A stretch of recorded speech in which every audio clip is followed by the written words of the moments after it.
approximately? Just out of curiosity. Half hour, 45. Okay. We're ready to go? We're ready. Okay. Hello, everybody. Welcome to Business Transformations on Air. My name is Steve Smith. I'm a business coach with GrowthSource Coaching, and I bring these programs to you once a month to showcase an actual business owner who has gone through the transformation from where their business was to the business they're enjoying today. The best part about these shows is that I allow the business owner to tell the story in their own words, so you're getting an actual live experience of the ups and downs, the challenges, the victories, the things that they endured. As you're listening to this program, I'm sure you're going to hear some things that you're living with now. And if you'd like to get better from the business that you have, if you want to learn how to take it up a couple notches, certainly enjoy the kind of results that you're going to hear today from our guest, I invite you to go to our website, growthsourcecoaching.com, and you'll learn a little bit about us and our specialties and the kind of service packages we offer. And there's a whole host of resources you can pick from and just learn a little more about what it takes to build a successful business. Now, I don't do this all by myself. I have help from my good friends over at Viral Marketing, and today I'd like to welcome Matt Johnson, who's going to be co-hosting with me. Welcome, Matt. How are you? Excellent, Steve. Thank you for having me, and I just want to point out to everybody that you can submit any questions or ask anything that you'd like on the Q&A app right on the Google Plus page where you're seeing this event, and I'll actually bring those questions to Steve and his guest. That way we can answer them for you live. Great. Super. Okay, so let's get on with the introduction of our guest for today's program. This is a young lady who I enjoyed working with tremendously. In fact, her and her husband have a business together.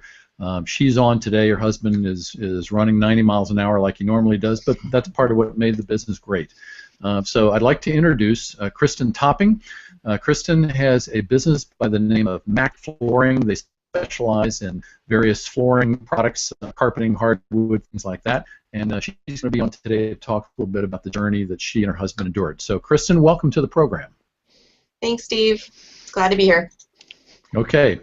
Well, listen, this is going to be just a conversation, and what we're going to do is try to pull as many things out of you as possible so that you can really share the insights, you know, the journey, the experience, the things that you and Grant went through, so that other people can understand exactly what it took for you to go from being in your garage to enjoying a $4 million a year business.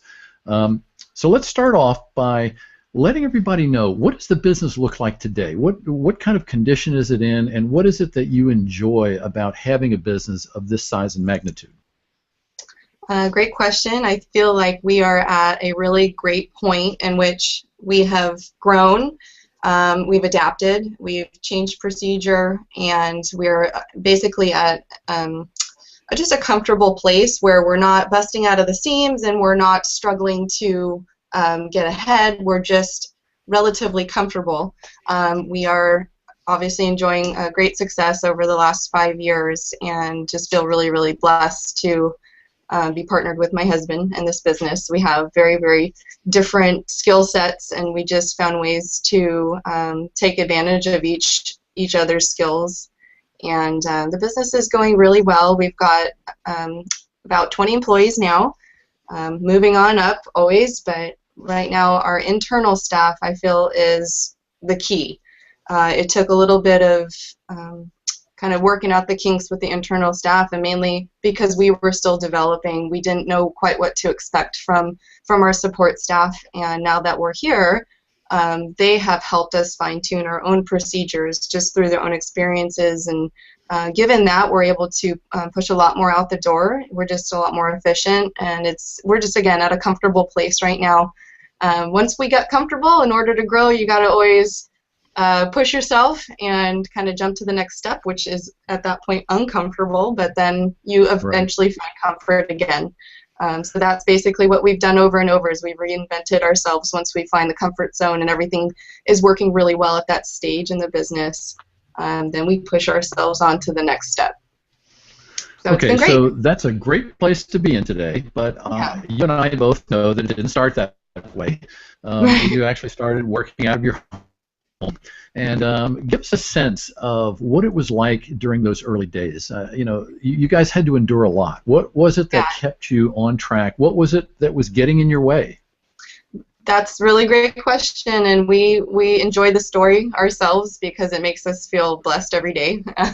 So basically, we started the business. I came from the insurance world, so I was completely not involved in this type of business whatsoever. But Grant had a substantial experience in the flooring industry. Basically, we saw an opportunity together, and he was the one that jumped, and so he was jumping in it with my support, but I wasn't fully committed to it because I was running my own business at the time.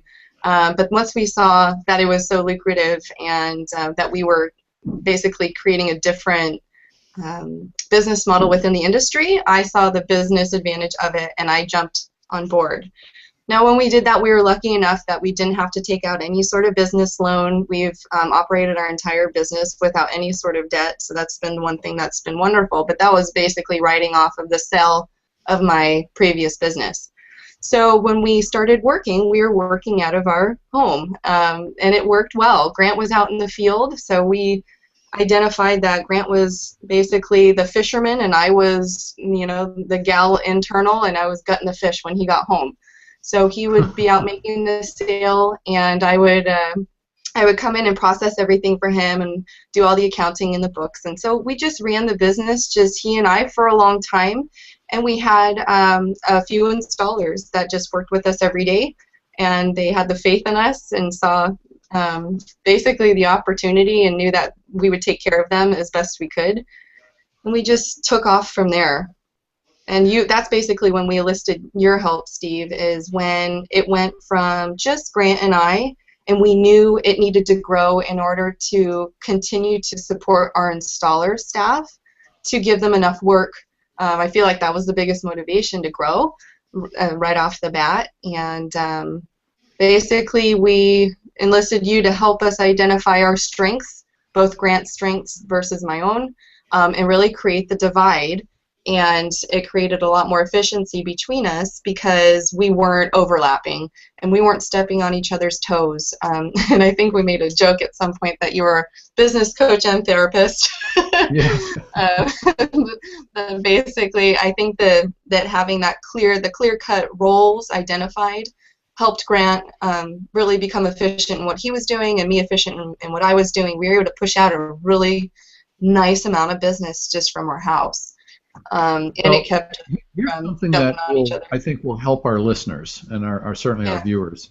A lot of people that start like you did don't see a lot of the challenges coming. They're almost operating blind until you step into it and you figure out what's not working, and then you try to figure out what the solution is. So can you share with us some of the big hurdles that you all started with when you were operating, as a home-based business, but trying to get out of that? What were some of the things that kind of crept up that really caused you to have to sit back on your heels and think, oh my God, we didn't realize this was going to happen? Right. And we only had that realization when things were continuing down a positive path, obviously. But I think the biggest obstacle was learning how to sell our company over our competitors, because our customers were very well aware that we were a husband and wife team, and we were small, but we packed a good punch. So basically, given the nature of our business, our competitors are Home Depot. They're big blockbuster flooring stores, and so one of our biggest hurdles was letting our customers know that this was an advantage to them to work with a small team that was going to take great pride and care in the service we were delivering them. So basically, Grant and I had to strategize on how to sell that, and we didn't have, we were open with only a couple of vendors, so we were literally working with a couple of lines of hardwood, couple of lines of carpet, and Grant was rolling around, in his car with a really small sampling of flooring. And it was almost, he had to train himself, and we had to have dialogue all the time about how to best basically lead his customers to believe there's a reason why we're leading with these very few products. And it was very strategic when we were only operating with a small offering.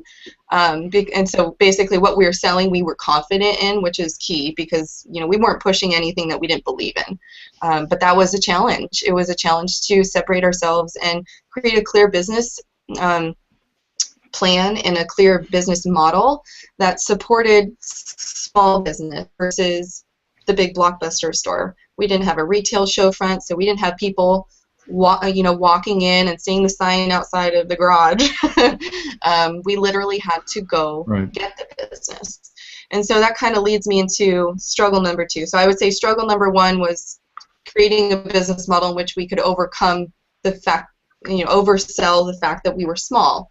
And then the second point was how do we actually get the business? And so both Grant and I had a lot of experience in business networking, and so we took those skills and put it to work with the new business, and we went out and basically, in the most genuine way, wanted to support other people in our community and other tradespeople, other businesses.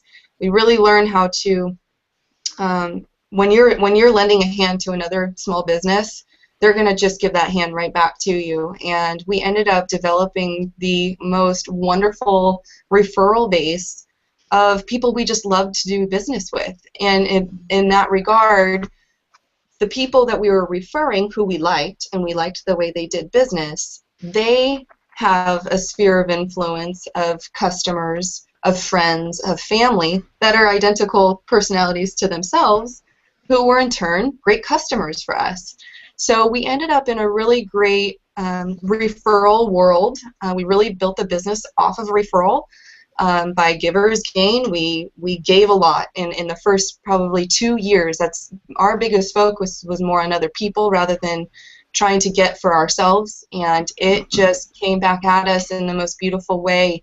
And we ended up with this really wonderful client base in which the rest of the business has blossomed. And so I feel really grateful that we still don't have a big blockbuster sign outside the door, although we have a really large location now. We still depend on referral and networking still, because it's a more pleasant experience as to do business with nice people, rather than it's going to be a mixed bag of who might walk in your door, quote unquote. But when it's referral, it's filtered, and these people have more care. They've come to seek us out for a reason, and they have more faith in us, and it's never had to be a hard sell because it's already a warm lead.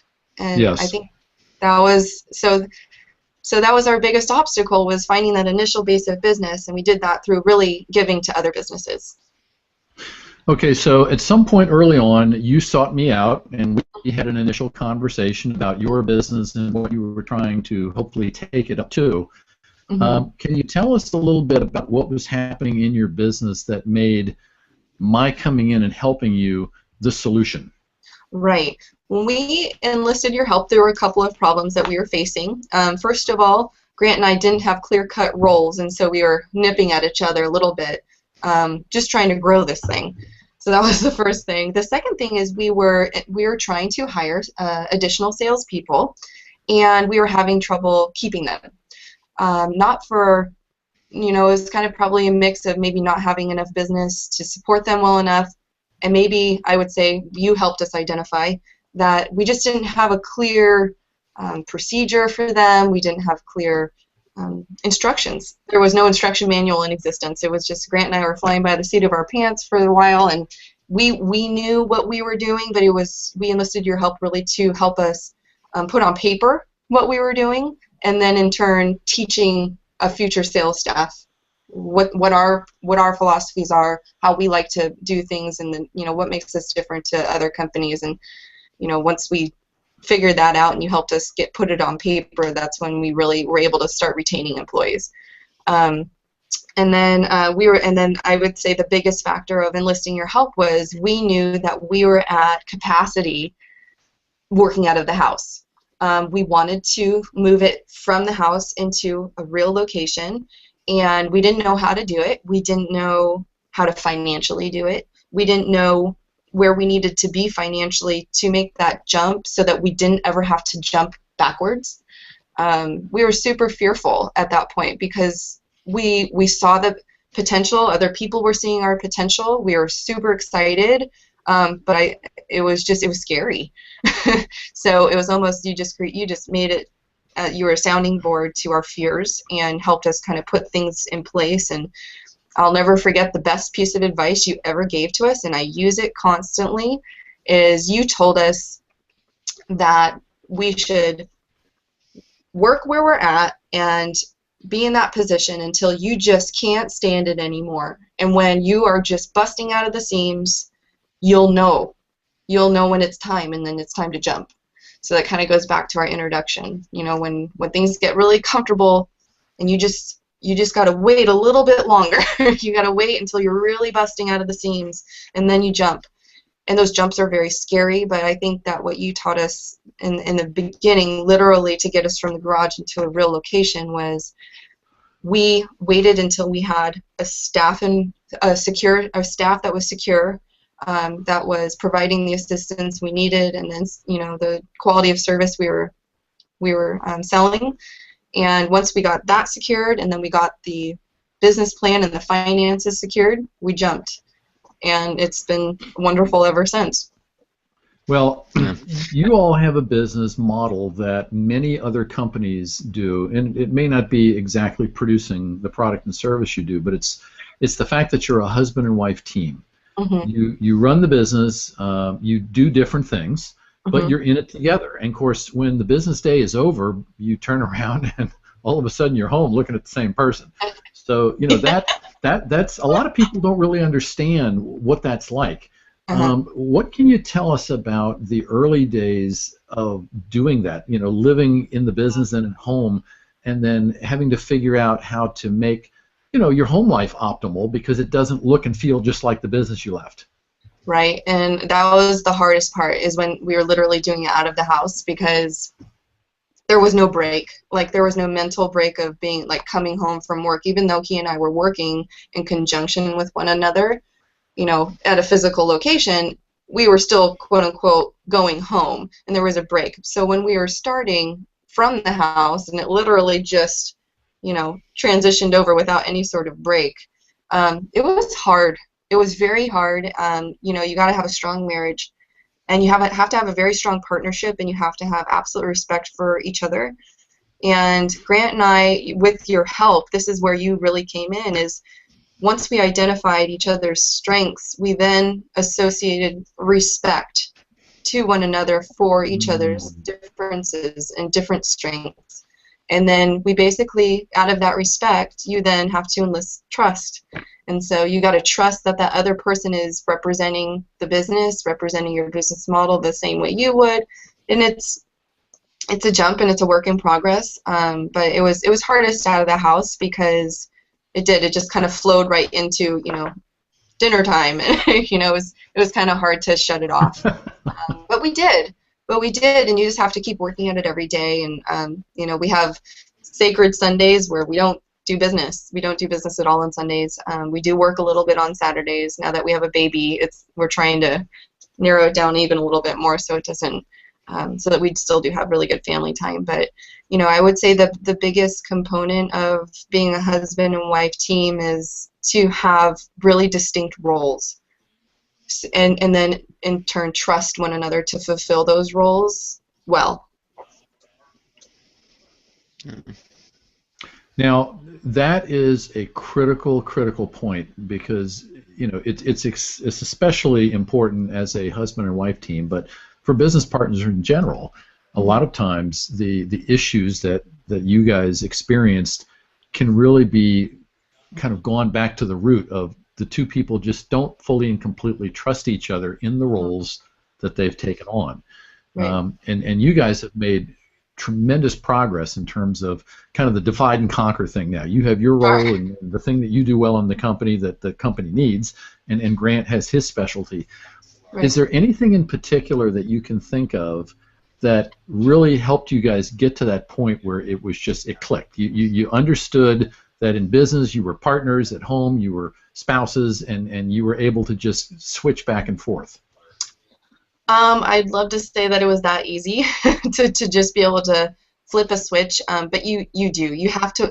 It's not something that was super distinguished.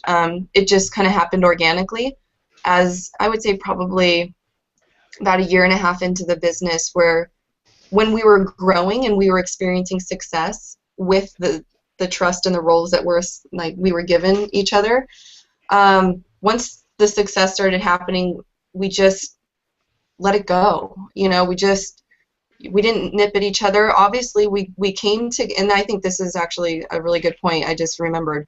We actually got together because a lot of the times Grant is out in the field and I was in the house, so we didn't have a whole lot of overlap physically seeing each other all day.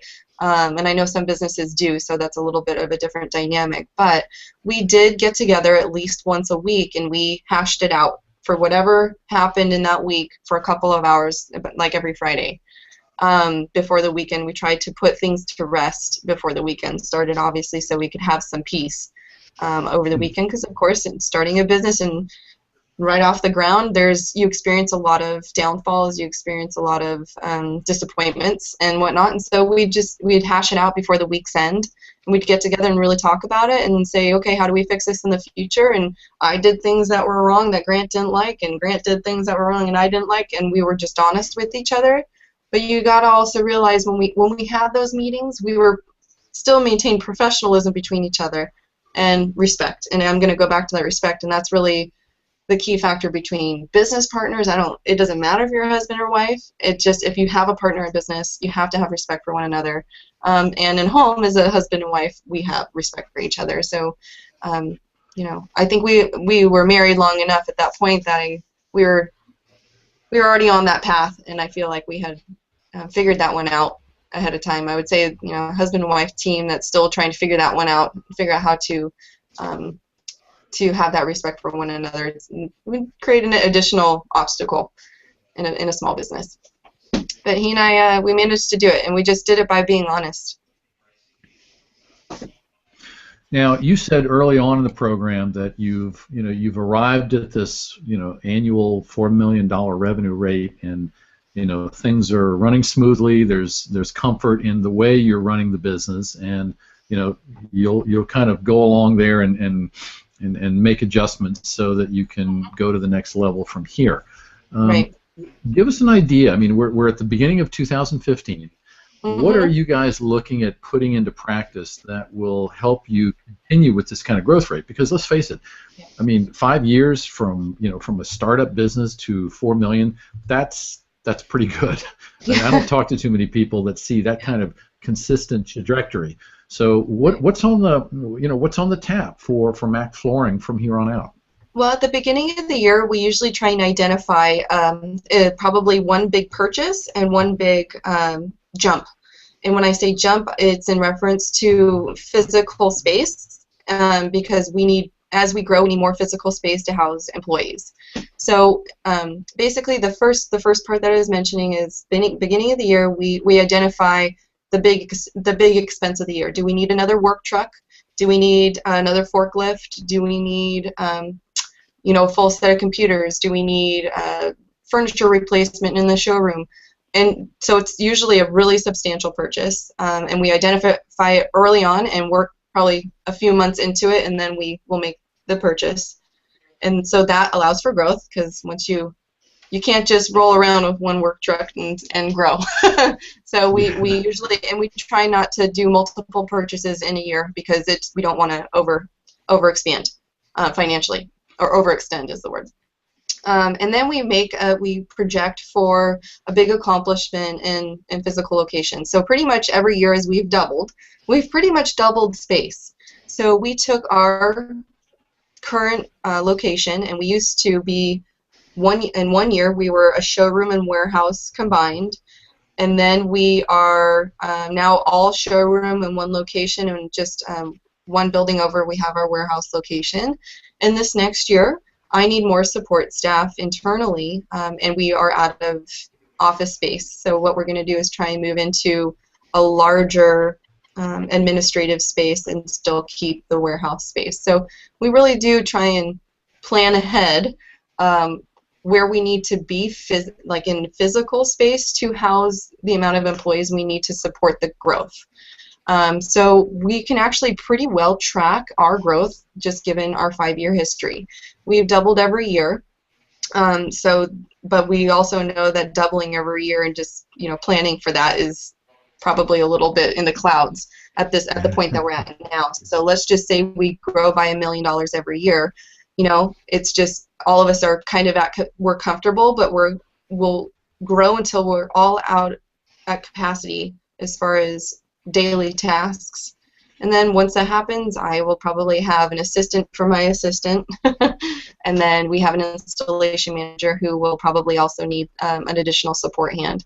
So back to your question, I feel like we do a pretty good job identifying the financial and personnel goals pretty early on in the year, and then we stick to it and we make it happen. I feel like once we make that commitment that we're going to do it, we just somehow have found a way to do it. And again, it goes back like to you've been sounds like you've been very methodical in your decision making and in your goal setting, and so that, you know, things are happening as predictably as they can in any business environment. Right. We've been really lucky with that, and kind of going back to your original advice, I feel like our biggest reason for success is that we didn't let our ego get in the way of our growth. So I feel like a lot of new companies, they experience success, and it's still a success. Like, you know, say when we moved from the garage into our first location, it would have been really, really awesome for my ego to go get a location right next to Trader Joe's and slap up my business name on the billboard and just be like, here we are. But it just, you know, that ego would have gotten in the way of actual productivity and continued success financially, because we have to keep overhead low to keep growing the way we're growing. We have to be competitive in our pricing, and we never want to get stuck, like I mentioned before, ever having to move backwards. We've never had to move backwards because we wait until we're super uncomfortable. Go from comfortable to uncomfortable until you just can't stand it anymore, and then you make the next move. But that move should never be bigger than what you can project making in that year. So it's just really important to have a really good gear on what's a realistic projection of your profit for the year. Keep making progress in growth and physical growth. You know, like I said, I need to make space for more administration. So you have to allow for that, but you just don't want to reach too far. You just gotta make sure your ego doesn't get in the way. If you overreach, you're just going to find yourself in a really bad spot. And we've seen, you know, we work with a lot of contracting companies and other small businesses. Like I say, we refer a lot to small business, and you know, I feel like we've learned a lot from other people's mistakes also for just overreaching, or maybe not. You know, it's one or the other. It's either overreaching or not knowing how to get out of the one-man show, like not knowing how to make that jump. It's scary. We all know that jump's super scary, but I feel like so many of our great referral sources and great friends who own small businesses are just chasing their tail in a way because they just are too fearful to make that step. They know what they need to do, but they just are having a hard time jumping. Yeah, and I'm curious, Steve, if you don't mind me jumping in. Oh, I'm sorry, Matt. Go ahead. Yeah, that's Kristen. You're talking about, you know, the path that you've taken to grow, and it seems like a lot of your problems and issues and things that might have been obstructing growth had a lot to do with the people that you're bringing on, and kind of making sure that that all the incentives and everything were lined up. Can you talk to us a little bit about how the process of coaching kind of equipped you better to handle bringing on more people, and how do you maintain that quality, like going from that very small team where you could absolutely control the quality of everything you do to then having to maintain that same level of quality as you bring on other people and you're still trying to support and give that same level of service? That's a really, really great question. Steve taught us when we were still working out of the house, and he was getting us to the next level. As I had mentioned before, we were having some issues maintaining good staff, sales staff specifically, and he enlisted a tool for us to perform reviews for our staff, and it was more of geared towards them providing us feedback rather than us giving them feedback. And he helped us identify with just a simple worksheet that they could fill out what their skill level was, 1 through 10, of, you know, their proficiency in product knowledge or whatever it happened to be, and they were in turn giving us their advice. I feel like in a way that really helped us to help them identify their shortcomings. And we have had staff come and go. Basically, when we've had turnover, it's been a mutual coming together because of performing reviews like this. They may identify their own downfalls that they may not be able to overcome. We have experienced that together, but that's the thing. By using Steve's tools, we were able to come to these findings together, and they were able to peacefully move on, and we never had, resentments. We've never had resentments with anyone who's left our company. But for the ones that did stay around, it just created a really good environment for them to give us feedback, and they felt like part of the team, and that's really how we work together. Everyone calls each other family in here because we're very communicative, and we give them the respect and for the feedback, because I feel like a lot of business owners are very busy telling their employees what to do instead of listening back as to maybe where we're not providing them enough support or enough education. So Steve really helped us kind of start it. He helped us put those templates and those questionnaires together, and it kind of got our head going a little bit more. And as we grew, obviously those templates and whatnot changed and they blossomed, but that we basically spent the whole time in this whole journey using the same philosophy. So it was a great start. Yeah, and Steve, if you don't mind, can you share a little bit of just from your perspective on how you helped them, what the templates maybe were, some of the components that went into creating those? So if people are watching this and they want to kind of, I guess, model that process, how would they go about doing that? Well, first off, I just want to say that, and if you've listened to anything that I've done before, you know this. Coaching is an incredible catalyst for growth and awareness and doing things better, but it really starts and stops with the conviction of the client. Mm-hmm. And having Kristen and Grant to work with was pure joy, only because they came with real clear understandings of what they wanted and what wasn't working. And once you get to that point and you're able to have really good conversations about what to do and when to do it and how to do it, and you've got clients that are really interested in actually going out and doing it and finding out what works and what doesn't, and kind of creating that organic learning on their own. Because, at the end of the day, my job is not to be hooked to them for the rest of their natural life. My job is to give them enough that they can learn it and make it their own and keep going with it long after I've left the scene. And so, just from listening to Kristen's story, you can tell that those things that we all kind of experimented with and learned early on, whether it was how to actually write a role job description for the two owners. Get really clear about what you're going to do and what you're going to cede over to your partner, so that you can walk out at the end of the day with confidence that the other person is doing things as best that they can, just like you are. All the way to coming up with job descriptions for hiring the right person. Don't go out and hire someone and then find out 30 days or 60 days later that you made a mistake. Go out and look for the right person. And so they did a great job of coming up with the actual characteristics of the people that they wanted working for them.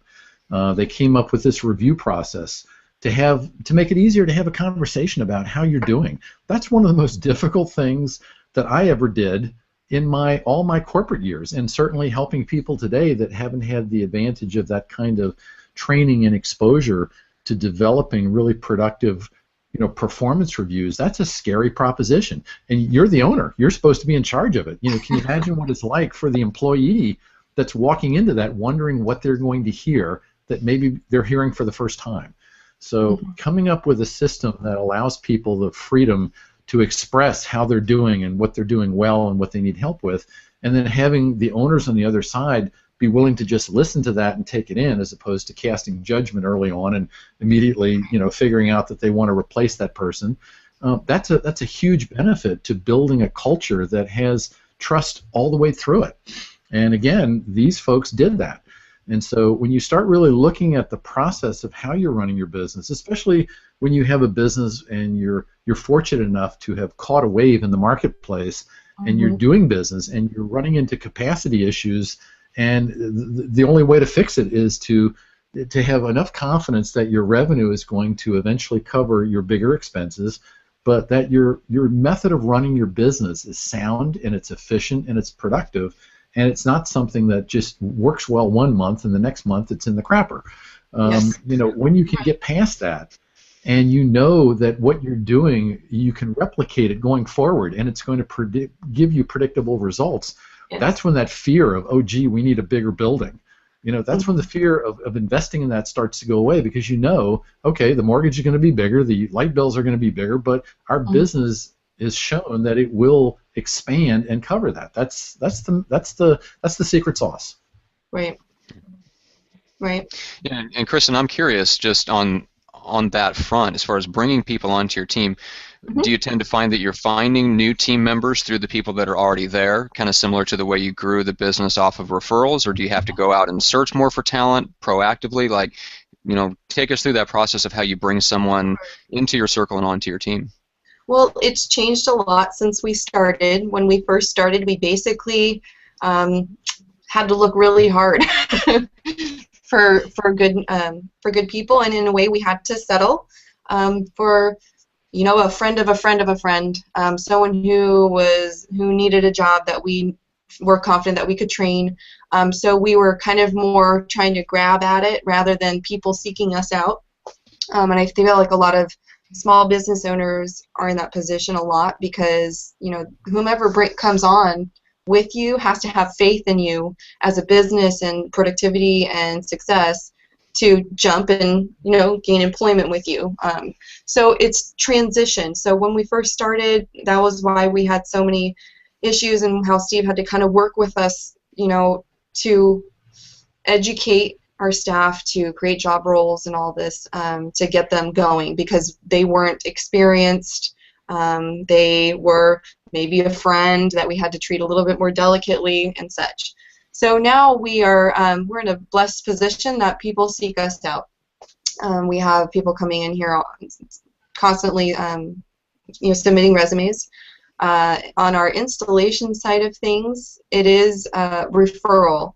So because obviously we have to put a massive amount of trust in our installers, and so a lot of them come from families of installers, and a lot of you know, say we will employ someone's brother or cousin who comes from a family of craftsmen. So it works a little bit differently on the installation side of things, and it is truly referral, and they're always hired on a probationary period. And we have crews that work for us every day, and we have crews that are second and third tier, and so a new hire will start on tier 3 and work their way up. They have to prove themselves as, you know, to be consistent, professional, and, you know, delivering a perfect service. Now, on the internal side of things, it's a little different. Like I was mentioning before, we have people coming in submitting resumes, but we're lucky enough now that we pretty much are only employing people with experience as far as the sales staff is concerned. I was really lucky that I found the most amazing assistant through actually BNI, which is a referral organization, and that was the best hire. She's been with me for almost two years, and she's just my right-hand gal. Couldn't do it without her. So it's kind of come in different forms, but generally as we're growing, it's a lot less of us having to seek people out.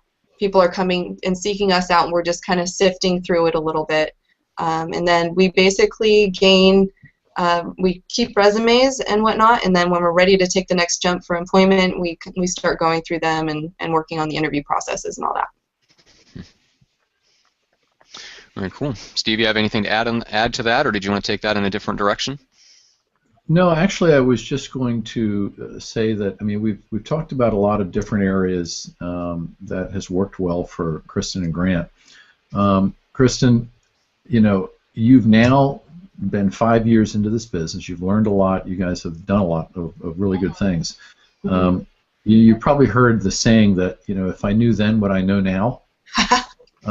You have an audience now that you can speak to, and as someone who has achieved this kind of success, what can you tell people that are looking down the road, they're not here yet, that they really need to be focused on based on your own learning that would help them navigate their own success better and maybe avoid some of the the potholes that a lot of business owners tend to step into? Sure. There's one key thing that comes to mind when you ask me that question, and it is how to duplicate yourself. Once Grant and I figured out how to duplicate ourselves with our staff, we knew that the possibilities were endless, and it was a long time coming. Basically, again, when we employed you, we were at a really tough spot where we were both working 1,000,000 hours a day. It was exhausting. We were stressed, but it was so worth the time we set aside to start making plans. But I would say the biggest thing, just instead of just having even support staff, like say an additional salesperson, what was most important for us, that I would say, looking back on, if I could convince any new business or small business to strive to, it is to find the perfect person to duplicate the tasks that keep you bogged down from productivity. So for example, when we first grew out of the house, within the first, I think probably after about the first year, because Grant was managing all of the installations and selling, he found someone to duplicate himself on the installation end of things, so he could just sell all day. He could just be out in the field and he could just keep selling, and that was what was keeping the profitability of the company up. Yes, it was a huge, scary jump to employ this gentleman on salary with benefits. I mean, it strapped us really bad. So I would say, looking, trying to give any business owner advice, it's like you can't really progress enough unless you find someone to take some of the workload off of you so that you can just keep doing what you're best at. And Grant's best at selling. And then for me, it was duplicating myself through my assistant, Amy. She wasn't experienced in the flooring industry, but nor was I. And she just picked everything up really quickly. And as she stayed with me, I was just able to delegate more and delegate more. And now she's capable of doing every single thing I do. And because of that, I have more liberties to support Grant, to spend time with my family, to do all these other things, and to focus on planning ahead, all these other things that we've talked about. And planning takes time. You have to take a chunk of time out of your day to sit with a pen and paper and project. So having her and duplicating myself with her has given me the flexibility and the time to keep looking ahead. So back to your original question, because I've seen a lot of business owners struggle with this. They want the growth, but they can't get it because they are worked to capacity. So they need to learn to give it away. They need to find the perfect person to give it to run with, and then that way they can focus on looking ahead, because that's the only real way you can do it. So I feel like that was our biggest hurdle, and we overcame it. And ever since we have, it's just now I'm looking to replicate them, because they need support, because we're just kind of moving forward. Yes. Well, that kind of ends it for my questions. Matt, is there anything else that popped up that you wanted to investigate? Yeah, we don't have any questions from the audience at this point, so if you have anything, now is a great time to submit it through the Google Plus page so I can bring it to the attention of everyone. But Kristen, I was just curious, there was something that you said earlier that really caught my ear, which is that you made a focused effort to go out to other businesses and really refer them business, with the knowledge that would come back to you. Now, that's a very difficult mental leap for a lot of people. Most people don't think of things that way. They're automatically thinking, leads and advertising or print. Let's get on TV and radio. So where did that come from?